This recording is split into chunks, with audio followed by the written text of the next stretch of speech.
It's just people say like, oh, building a computer is easy. I don't know what a task manager is.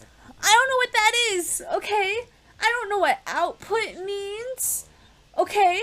And you want me to take scraps of metal and put it together in a plastic case with like water that flows through it?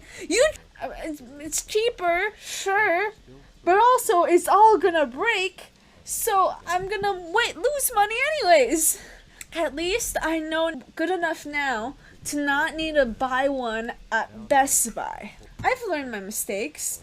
I've learned that saying I need a computer to stream Minecraft and just taking the first laptop they recommend me because the keypads light up and I think that's impressive. I know now. I know.